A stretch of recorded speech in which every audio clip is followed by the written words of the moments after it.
Bonsoir, dans notre édition spéciale aujourd'hui, le Premier ministre face à la crise, Édouard Philippe est avec nous pour répondre aux questions des Français. Alors, je ne suis pas médecin, mais à mon humble avis, vous n'êtes pas Gilles Boulot. Oui, bonsoir, pardon, c'est moi Stéphou, le réalisateur. Alors, je n'avais pas d'acteur pour interpréter Gilles Boulot, ainsi j'ai dû rappeler Anne-Sophie Lapix au pied levé. Eh bien, à vrai dire, Madame Lapix, je préfère quand c'est vous qui m'interrogez. Ne retournez pas la situation à votre avantage, monsieur le Premier ministre, je serai intraitable. Nous allons commencer par un topo sur la situation. Baptiste, notre stagiaire, nous a fait un super PowerPoint. Et oui, regardez mon super graphique qui présente l'évolution des cas en France. Il y a plein de couleurs, une courbe de tendance, c'est super. Regardez en slide 2, j'ai même eu la bonne idée de reprendre la carte météo. Gros cumulonimbus au-dessus de la région Grand Est. Des précipitations dans les hôpitaux sont à prévoir. Les médecins seront bientôt sous l'eau. Waouh, quelle belle métaphore filée, Baptiste, et quelle énergie. Monsieur le Premier ministre, première question. La digue va-t-elle résister à la vague? Madame Lapix, je ne suis pas médecin, mais j'ai l'intime conviction que le roseau plie, mais ne rompt pas. Sans plus attendre, la question d'un Français pour vous, la première question d'un Français pour vous ce soir, Monsieur le Premier ministre, il s'agit de Wilfried que l'on accueille. Merci. Oui, Monsieur le Premier ministre, alors une question très simple. Pourquoi y a-t-il seulement la moitié de votre barbe qui est blanche? Oui, c'est vrai ça, Monsieur le Premier ministre, les Français veulent savoir. Ça vous donne un petit peu un côté double face, là, le méchant dans Batman. Batman, quelqu'un appelé Batman? Écoutez, Madame Lapix, je ne suis pas médecin, mais j'autodiagnostique un stress évident lié à cette situation inédite, expliquant ma barbe bicolore. C'est compréhensible et vous vous en sortez très bien, monsieur le Premier ministre. Nous allons maintenant recevoir sur notre plateau deux médecins qui vont débattre du port du masque. Il s'agit de monsieur Raoult avec un T et de monsieur Raoult avec un D. Mais avant cela, notre deuxième stagiaire, Alison, va nous faire un topo sur les différents types de masques. Wesh les Franc, j'espère que t'as profité. Alors t'es mal le masque super stylé qui vous donne le swag d'un Stormtrooper, et sinon il y a le masque chirurgical qui sert à rien, mais c'est mieux que rien à voir du tout.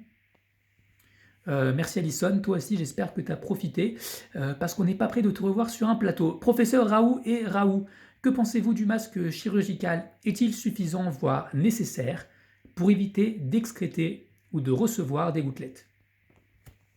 Bonsoir, alors écoutez Madame Lapix, je pense que le port du masque chirurgical est un rempart à la maladie, au même titre que les autres gestes barrières mentionnés régulièrement dans les médias. Alors je suis tout à fait d'accord avec Raoult, je dirais même plus, ça ne sert à rien. Je suis confuse, Monsieur le Premier ministre, quelque chose à ajouter? Écoutez Madame Lapix, je ne suis pas médecin, mais je suis d'accord avec les médecins qui ne sont pas d'accord entre eux et sont certainement plus compétents que moi sur ces questions. Oui, et d'ailleurs j'ai une question, monsieur le Premier ministre. Faut-il craindre une pénurie de médicaments dans les jours à venir?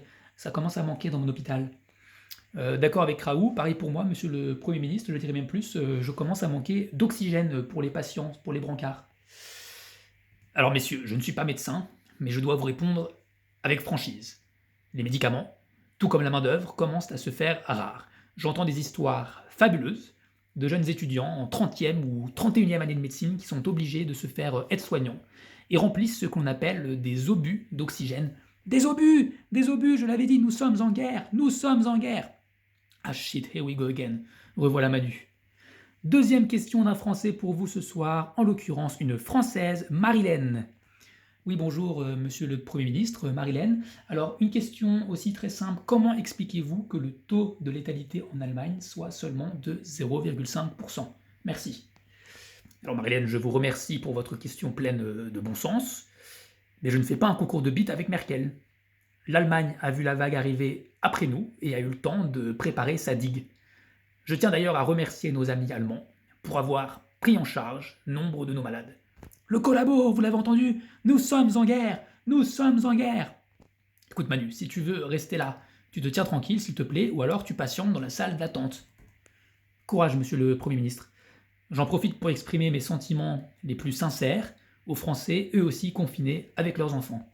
Merci pour votre sollicitude, monsieur le Premier ministre. Troisième question d'un citoyen pour vous ce soir. Maître Gims est avec nous. Monsieur le Premier ministre, bonsoir. Une question pour vous.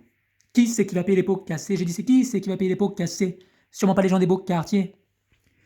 Laissez-moi préciser la question de Maître Gims, monsieur le Premier ministre. Les impôts des Français vont-ils être augmentés? Je cite Emmanuel Macron, président de la République, qui avait dit il y a quelque temps: l'argent n'est pas magique.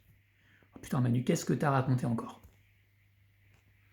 Écoutez, Madame Lapix, je ne suis pas médecin, je ne suis pas non plus magicien, mais nous n'en sommes pas là, dans tous les cas. Le temps est à l'union nationale.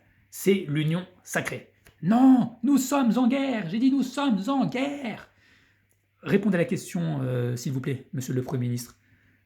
Les Français devront-ils payer plus d'impôts? Écoutez, Madame Lapix, je ne sais pas répondre à la question actuellement. Je demande un joker. Le joker? Appelez Batman, appelez Batman. Et qu'en est-il de la réforme des retraites, monsieur le Premier ministre? Ouais, la réforme des retraites. Écoutez, Madame Lapix, le peuple français doit être soudé et solidaire. Nous évitons les sujets qui pourraient être source de désaccord. La réforme des retraites est donc repoussée. C'est trop pas juste. Mais c'est comme ça. Monsieur le Premier ministre, dernière question. Étant donné la situation, diriez-vous que vous êtes plutôt optimiste ou pessimiste? Madame Lapix, encore une fois, je ne suis pas médecin. Mais je dirais qu'il n'y a pas de bonne ou de mauvaise situation. Je vous le dis avec la plus grande franchise. Je suis lucide quant à la situation. Vous m'entendez? Je suis lucide. Lucid in the sky with diamonds. Merci Maître Gims pour ce petit intermède musical. Alors, merci beaucoup, Monsieur le Premier ministre, d'avoir répondu à nos questions, d'être venu ce soir face aux Français. Maintenant, pour clôturer la soirée, le moment que vous attendiez tous, profilage avec Scheim. Bonne soirée les Français, salut!